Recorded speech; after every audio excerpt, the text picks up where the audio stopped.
Hello, my name is David Charles Rowan.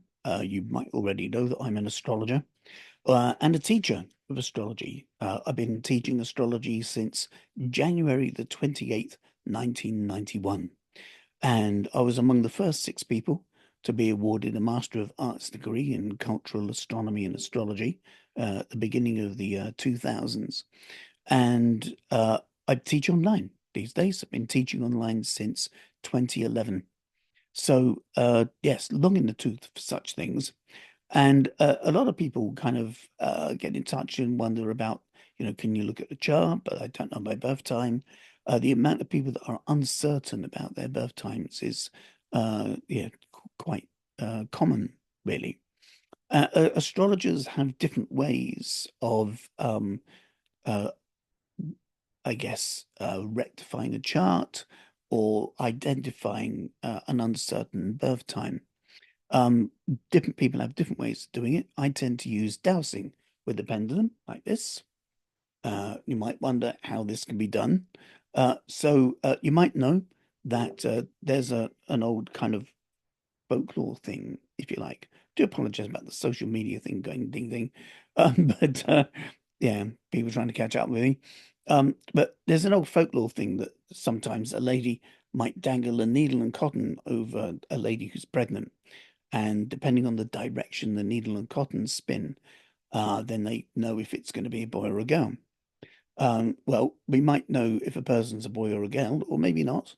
But what we do, essentially, what they're doing is a binary thing. It moves one direction for answer A and a different direction for answer B. So we do the same thing with time. You know, was this person born AM or PM?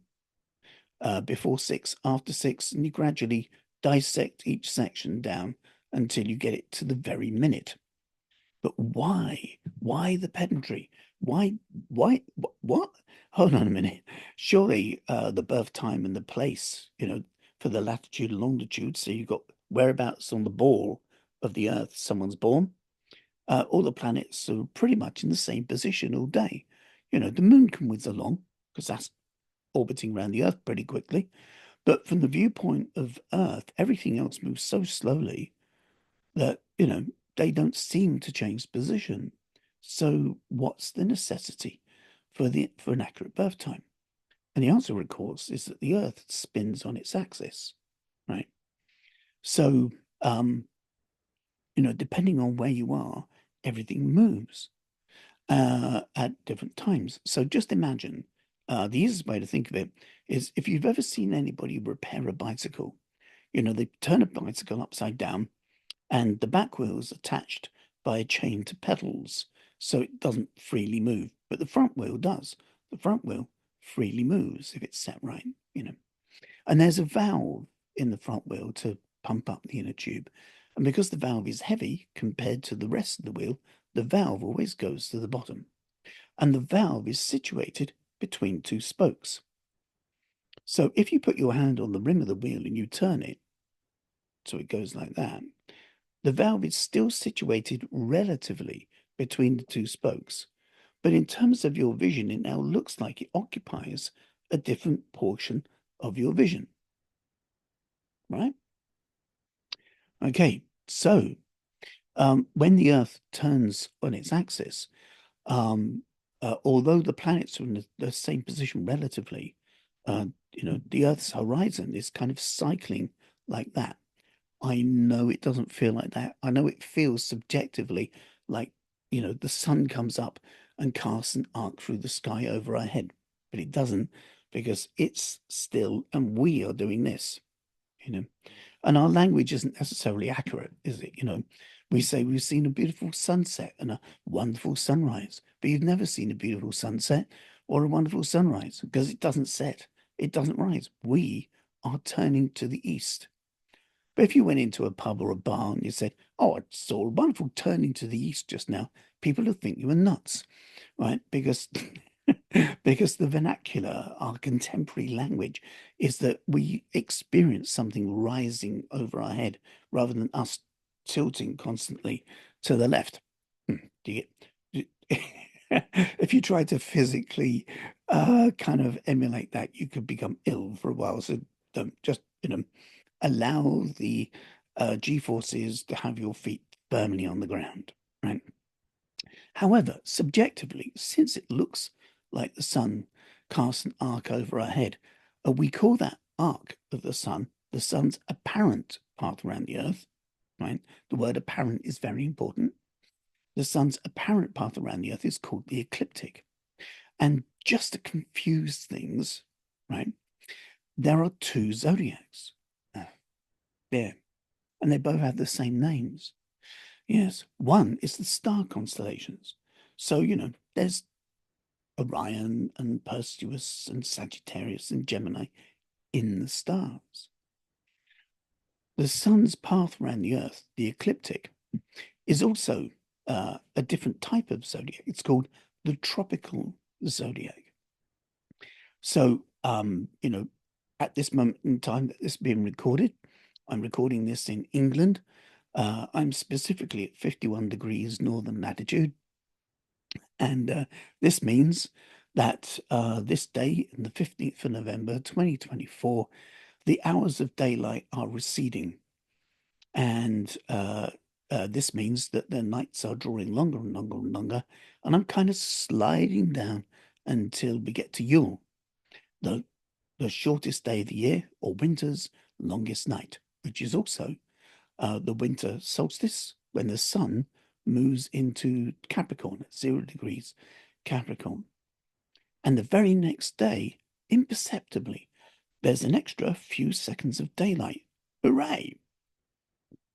And it takes time, but we're on the upward climb for the sun to reach its maximum hours of daylight, the summer solstice, which is also the birth of the descent. So you have this cyclic rhythm, right?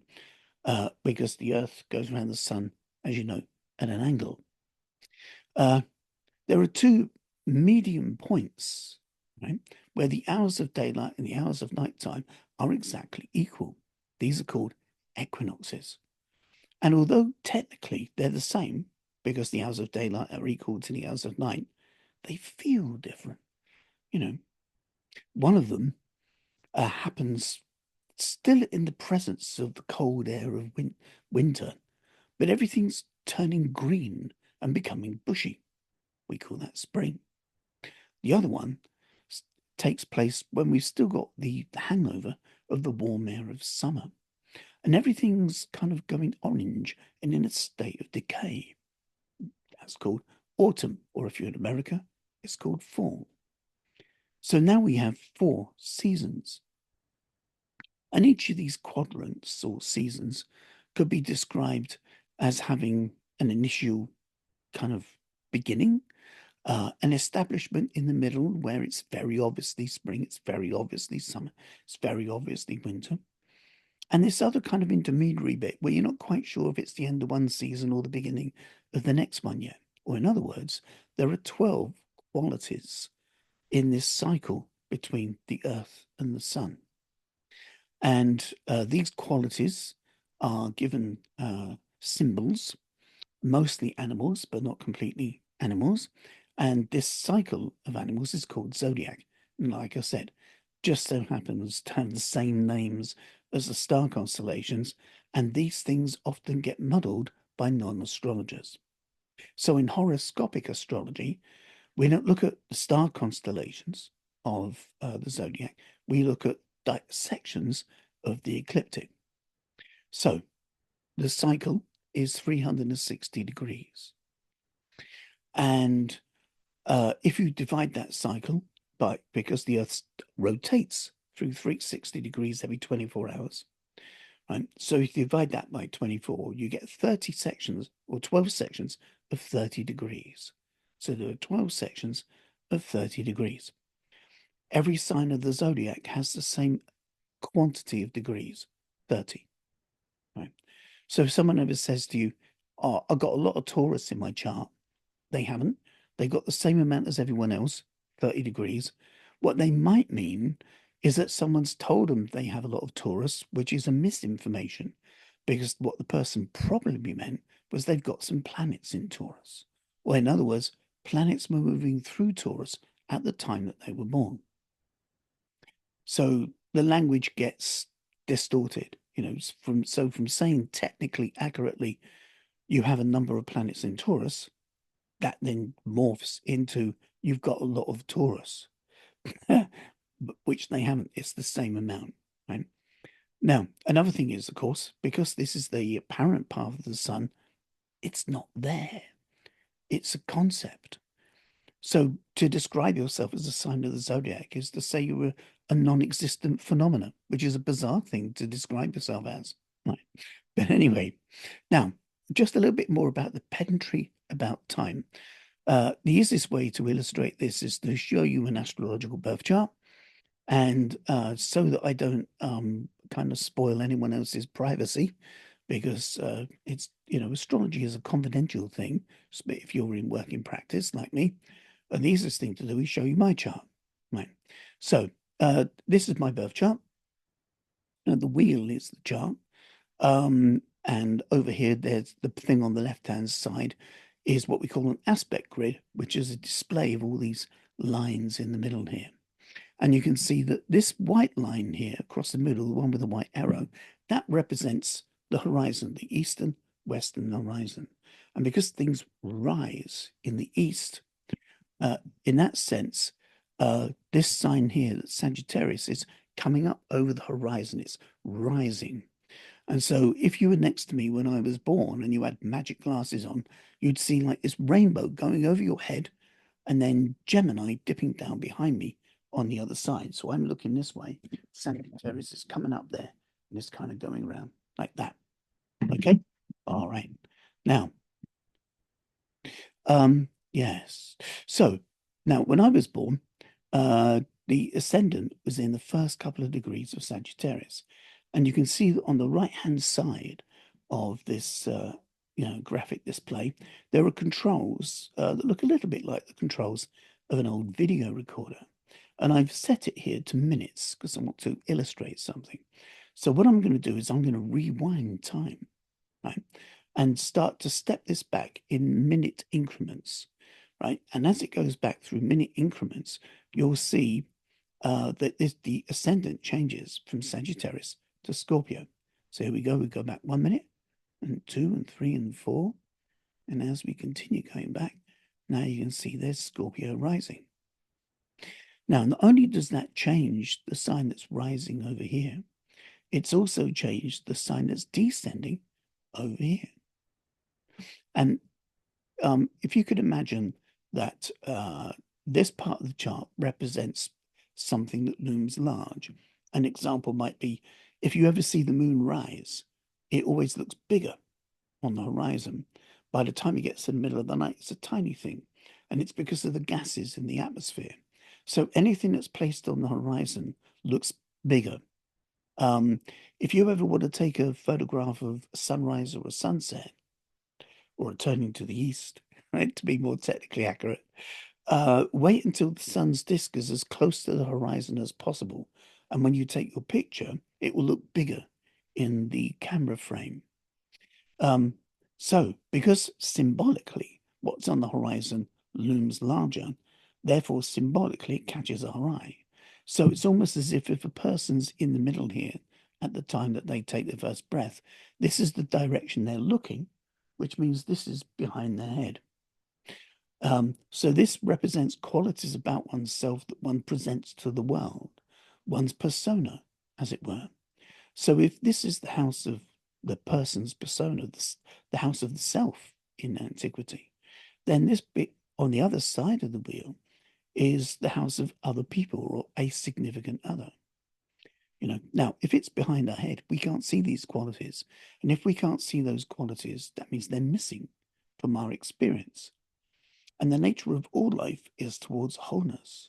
So we tend to import these qualities in via another person.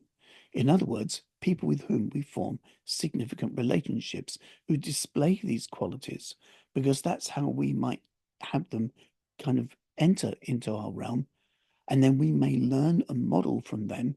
And then we evince those qualities within ourselves. And thus it contributes to our sense of wholeness. So just by changing my birth time by a couple of minutes, not only does it change the ascendant, how I see the world and how people see me. It also changes at the same time who I might draw towards me in relationships and my relationship to relating. Not only that, you notice that this thing here changed house. If I just go back forwards again, you notice, so I do this, it jumps there. In fact, this is now 6 minutes past the hour. And so, yes, just by changing the birth time just by a few minutes, now suddenly you find a planet has completely changed house. Imagine that these lines here are the spokes in the bicycle wheel. So just to give you like a more concrete illustration, I'm going to change this to hours for a moment and just move this in this direction here so that we get this over here. All right, now I'm going to turn this back to minutes again. Just for illustrative purposes, here Saturn is in the sixth house of health. All of the symbols in astrology are polysemous, which means they have multiple layers of meaning. So it's not that a planet in a sign means this. It's a planet in a sign means this and all this and all this and all this and all this. There's a range of meanings, a range of parameters, right? One of the meanings of this portion of the chart called the sixth house is health. One of the meanings of the planet Saturn is heaviness, and also any issues to do with bones, skin, or teeth. So if the planet of bones, skin, or teeth is in someone's house of health when they're born, then they could have problems with arthritis, problems with joints. I'd advise them to avoid skiing and snowboarding and hang their roller skates up because they could have broken bones occasionally in their life, things like that.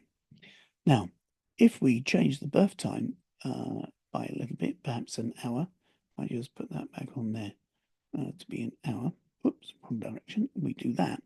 Now, Saturn is in the seventh house of relationships.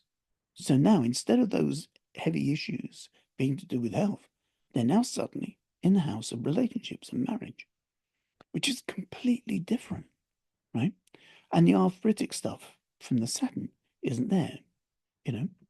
So, yeah, what you can find then is that the birth time is really important, because if something's changed, even just by a few minutes, that can literally mean that the meanings in a person's chart are totally different.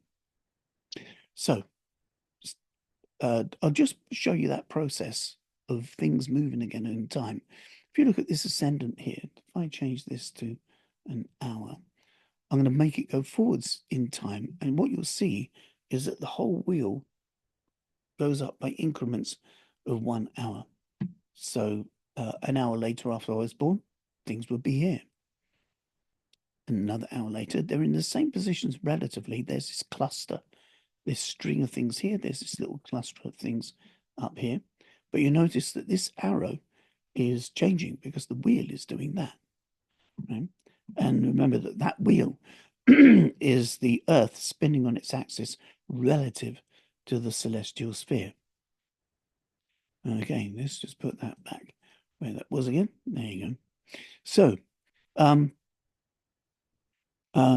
so the birth time is fundamentally important, because if each sign of the zodiac is comprised of 30 degrees, and it takes approximately 2 hours, 24 divided by 12, 2 hours for a sign of the zodiac to come up over the horizon, then that means it takes roughly 2.5 minutes for a degree of the sign of the zodiac to come up over the horizon. Or more technically, it takes roughly 2.5 minutes for the Earth's horizon to cycle through the lensing of the ecliptic, right?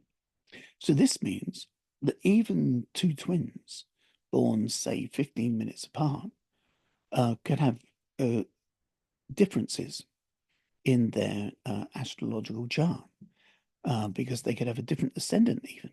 I had a student who was a twin, and when he was born, the ascendant was at the very end of Leo.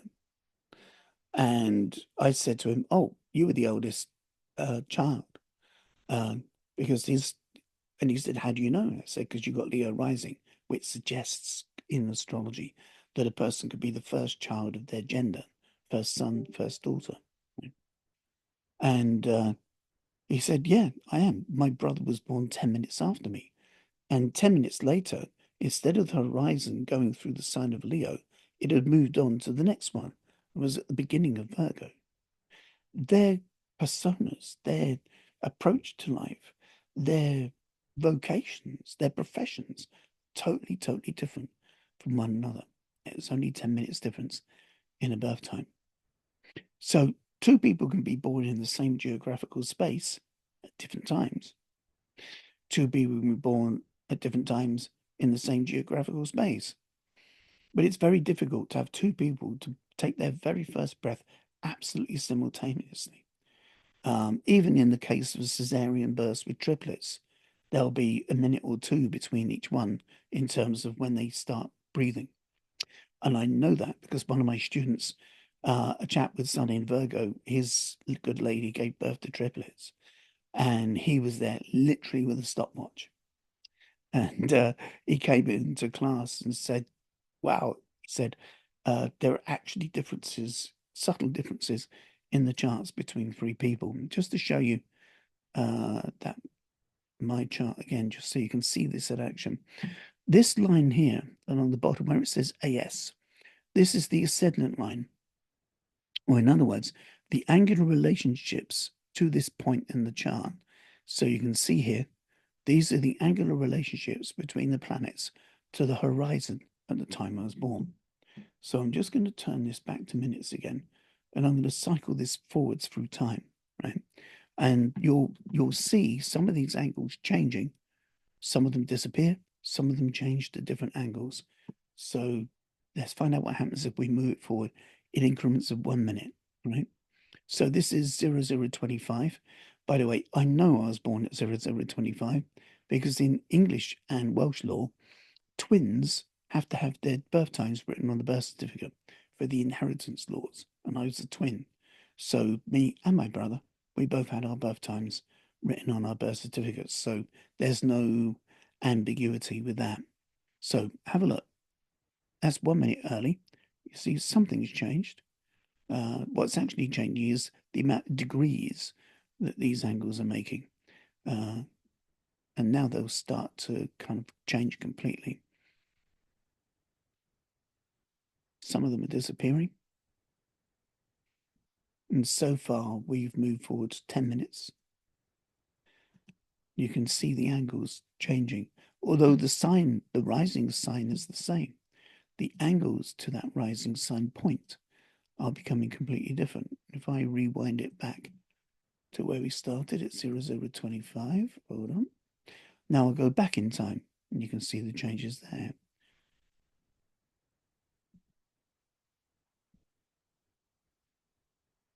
Different again.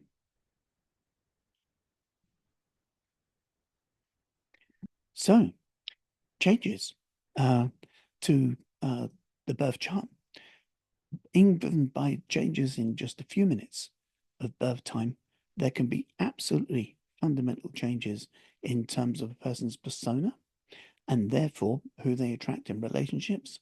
Some planets will change house, and so the meanings are completely different. Hence the reason for the pedantry. So I offer a birth time dowsing service so that people can get their birth times done. And dowsing is not a science, it's an art. And because it's an art, that means it's variable. Because I'm human and I'm variable. My moods go up and down, my skill levels go up and down. So what we do is we connect on Zoom. I douse a person's birth time, and then I type that into the Astro software, and it creates a chart within less than 20 seconds. And then we use that animation software to correct the chart. So I tell a person, this birth time suggests this and this and this. If something's very close to a house line, it could be here, it could be there, I'll describe one of these birth times suggests this, one of these birth times suggests that. They then compare that to their experiences, their memories, and they let me know which one it's closest to or which one it definitely is.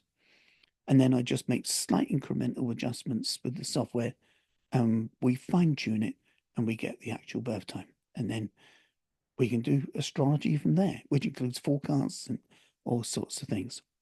So anyway, that's the reason for the pedantry. Thank you for taking your time to learn about an astrologer's relationship with time. And if you're interested, you can always contact me by writing to info@davidrowan.co.uk, or have a look at the website, which is davidrowan.co.uk. And there's a list of all the different types of astrology readings I offer. And there's some information about classes as well. The website is going through a redesign at the moment. So the website that's up at the moment is an interim site. And something far more wonderful will be on its way in 2025. But for now, take very good care. Thank you so much for your time. Thank you.